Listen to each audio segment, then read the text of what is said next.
والسلام عليك يا رسول الله أما بعد فأعوذ بالله من الشيطان الرجيم بسم الله الرحمن الرحيم قد جاءكم من الله نور وكتاب مبين صدق الله العظيم وصدق رسوله النبي الكريم الأمين ونحن على ذلك لمن الشاهدين والشاكرين والحمد لله رب العالمين. سب سے پہلے مل کر اپنے پیارے آقا صلی اللہ علیہ وسلم کی بارگاہ ناز میں ہدیہ درود و سلام پیش کریں. بڑے بابا زبان اللہم صلی علی سیدنا و مولانا محمد بارک وسلم صلو علیہ وسلم علیک یا رسول اللہ صلی اللہ علیہ وسلم. میں کوشش کروں گا کہ جلد از جلد اپنی جگہ لوں. کچھ پیغام ہے جو آپ تک پہنچانا ہے. سرکار اعلیٰ حضرت کچھ لوگ اس بات سے بھی شروع کی تو اعلیٰ حضرت کا نام شروع کر دیا. سرکار اعلیٰ حضرت رضی اللہ تعالیٰ عنہ ارشاد فرماتے ہیں پیش حق مژدہ شفاعت کا سناتے جائیں گے. سبحان اللہ. پیش حق مژدہ شفاعت کا سناتے جائیں گے اور آپ روتے جائیں گے ہم کو ہنساتے جائیں گے. آپ روتے جائیں گے ہم کو ہنساتے جائیں گے. دل نکل جانے کی جا ہے آہ کن آنکھوں سے ہو ہم سے پیاسوں کے لیے دریا بہاتے جائیں گے. ہم سے پیاسوں کے لیے دریا بہاتے جائیں گے. اور ہمارے نبی کا دامن اتنا وسیع ہے کہ ہم گناہگار ہیں مگر ہمیں اپنے سرکار کی ذات پر بھروسہ ہے. آج اگر دنیا میں انسان کا ساتھ چھوڑ دیتا ہے, دوست کا ساتھ چھوڑ دیتا ہے, بھائی کا ساتھ چھوڑ دیتا ہے, میں دنیا کی بات کر رہا ہوں, مگر جب کل قیامت کا دن ہوگا اس دن تو کوئی کسی کا پرسان حال نہیں ہوگا مگر سرکار اس وقت ہم سب کے لیے تیار ہوں گے اور کہہ رہے ہوں گے انا لہا میں ان کے لیے ہوں. یعنی میں اپنے گناہگار امتیوں کی شفاعت کروں گا. سرکار اعلیٰ حضرت فرماتے ہیں وسعتیں دی ہیں خدا نے دامن محبوب کو. کہیے سبحان اللہ. وسعتیں دی ہیں خدا نے دامن محبوب کو. جرم کھلتے جائیں گے اور وہ چھپاتے جائیں گے. جرم کھلتے جائیں گے اور وہ چھپاتے جائیں گے. اور حضرات آپ نے سرزمین جٹوا کے لوگوں نے بالخصوص اہل کمیٹی نے عاشقان رسول جو کمیٹی ہے انہوں نے اس جلسے کو سجایا. اب حضرات دیکھنے کی بات یہ ہے ہمارے نبی صلی اللہ علیہ وسلم کو اس دنیا میں آئے ہوئے کم سے کم تقریباً 1498 سال کا زمانہ گزر گیا مگر حضرات آج بھی نبی کا ذکر اور نبی کا میلاد نبی کے چاہنے والے منا رہے ہیں. اور آج دنیا کے اس گوشے اس جگہ جس کا نام سرزمین جٹوا ہے یہاں کے سنی مسلمان آج نبی کا میلاد منانے کے لیے حاضر ہوئے ہیں. اگر کوئی بد عقیدہ جیسے کہ دیوبندی یا وہابی یا دیگر جو باطل فرقے کے لوگ ہیں اگر وہ کہنے لگے کہ اے سنیو اے بریلویو تمہیں کیا ہوا ہے, تمہارے نبی کو اس دنیا میں آئے ہوئے 1498 سال کا وقت گزر گیا ہے مگر تمہیں کیا ہوا کہ تم نبی کا میلاد ابھی تک منا رہے ہو. اللہ اکبر. اس وقت ہم کیا جواب دیں گے؟ تو ہمیں سرکار اعلیٰ حضرت نے جواب بتا دیا ہے اور سرکار اعلیٰ حضرت ہمیں یہ بتا گئے ہیں کہ ان سے یہ کہنا اے بد عقیدہ اے بد مذہبو ہم نبی کا میلاد 1 سال نہیں منائیں گے, ہم نبی کا میلاد 2-10 سال یا ہم نبی کا میلاد 100 سال تک نہیں بلکہ ہم نبی کا میلاد اس وقت تک مناتے رہیں گے. فرماتے ہیں حشر تک ڈالیں گے ہم پیدائش مولا کی دھوم اس لیے فارس نزد کے قلعے گراتے جائیں. نعرہ تکبیر نعرہ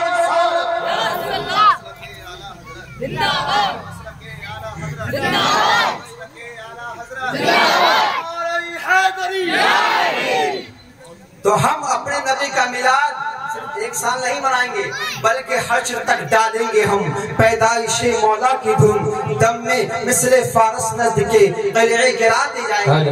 اب اگر کسی شخص کو اس میلاد منانے سے اگر اس کے پیٹ میں درد ہوتا ہے، اگر اس کا دل اس بات کو قبول نہیں کرتا ہے تو ہمیں یہ کام نہیں چھوڑنا ہے، کیونکہ بہت سے ایسے کام ہوتے ہیں جو کہ ہم کرتے ہیں اور ہمارے کچھ محلے والے خوش نہیں ہوتے ہیں تو ہم ان کی ناخوشی کا کوئی لحاظ نہیں رکھتے ہیں۔ ایسے ہی اگر کوئی بد مذہب اگر ہمارے میلاد منانے سے اس کا دل گھبراتا ہے، اگر اس کا دل بیٹھتا ہے تو ہم سرکار اعلیٰ حضرت کی زبان میں کہیں گے خاک ہو جائے عدو جل کر مگر ہم تو رضا، دم میں جب تک دم ہے ذکر ان کا سناتے جائیں۔ سبحان اللہ سبحان اللہ، واہ واہ، دم میں جب تک دم ہے ذکر ان کا سناتے جائیں گے۔ بہت خوش نصیب ہیں آپ حضرات، کیونکہ آپ سنی مسلمان ہیں اور پھر آپ پکے ٹناٹن سنی اور رضوی ہیں، اعلیٰ حضرت کے ماننے والے ہیں۔ حضرات اعلیٰ حضرت کا دامن کبھی اپنے ہاتھوں سے نہ جانے دینا۔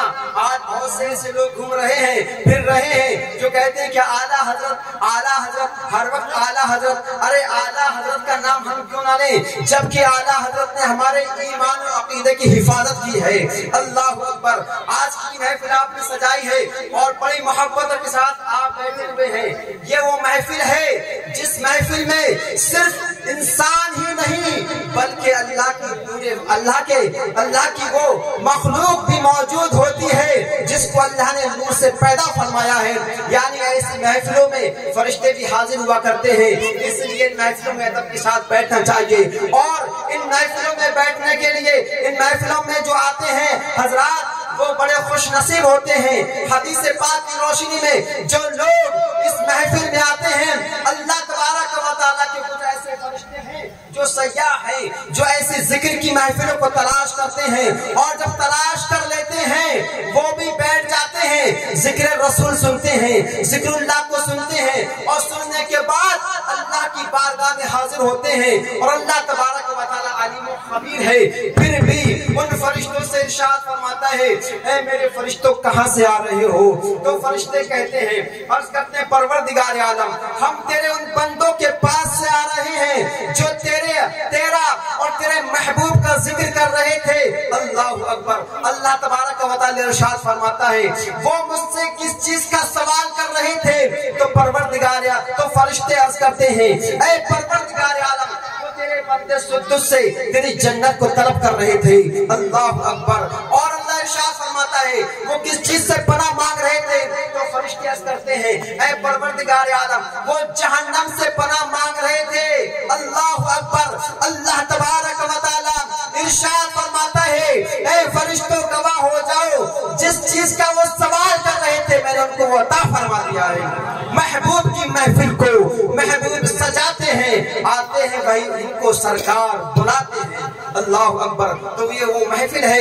ان محفلوں کو کبھی بھی یہ نہیں سمجھنا چاہیے کہ یہ معمولی سی محفل ہے، یہ معمولی سے جلسے ہیں، بلکہ یہ وہ جلسے ہیں جو جلسے ہو سکتا ہے اللہ تبارک و تعالیٰ کی رحمت سے اللہ تبارک و تعالیٰ تمہارا یہ بیٹھنا اس جلسے میں قبول فرما لے اور یہی بخشش کا ذریعہ بن جائے، یہی نجات کا ذریعہ بن جائے۔ حضرات میں نے جو خطبہ مسنونہ کے بعد جس آیت کریمہ سے تلاوت کرنے کا شرف حاصل کیا اس میں پروردگار عالم ارشاد فرماتا ہے آ گیا رب کی جانب سے ایک نور اور روشن کتاب۔ نور سے مراد مفسرین کرام فرماتے ہیں نور سے مراد ہمارے حضور ہیں جو اس دنیا میں تشریف لے کر آئے ہیں۔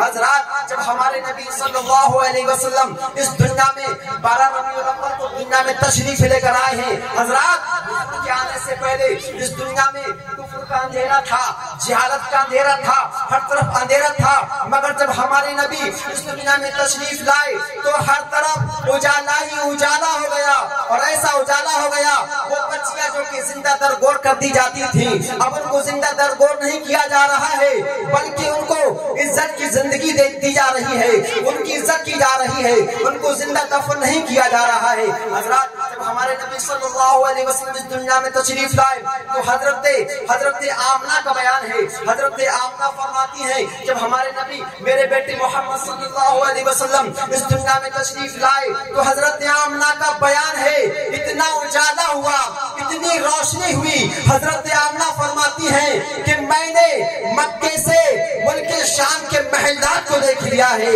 اتنا اجالا ہوا ہے. حضرت شفا جو آپ کی دایا ہے وہ فرماتی ہیں کہ حضور کی پیدائش پر اتنا اجالا ہوا کہ میں نے ملک شام کے محلات کو دیکھ لیا ہے. اللہ اکبر. آج ہم حضور کا میلاد منانے کے لیے حاضر ہوئے ہیں. ہم تو سنی مسلمان ہیں, ہم تو حضور صلی اللہ علیہ وسلم کے سچے عاشق ہیں. ایک کافر نے حضور صلی اللہ علیہ وسلم کا میلاد منایا تھا. ابو لہب جو کہ حضور کا چچا ہے, اس نے حضور کا میلاد منایا. تو ابو لہب جب مر جاتا ہے, ابو لہب کے مرنے کے بعد اس نے ابو لہب کو خواب میں دیکھا اور پوچھا ابو لہب کیسی گزر رہی ہے. تو ابو لہب کہتا ہے جب سے مرا ہوں طرح طرح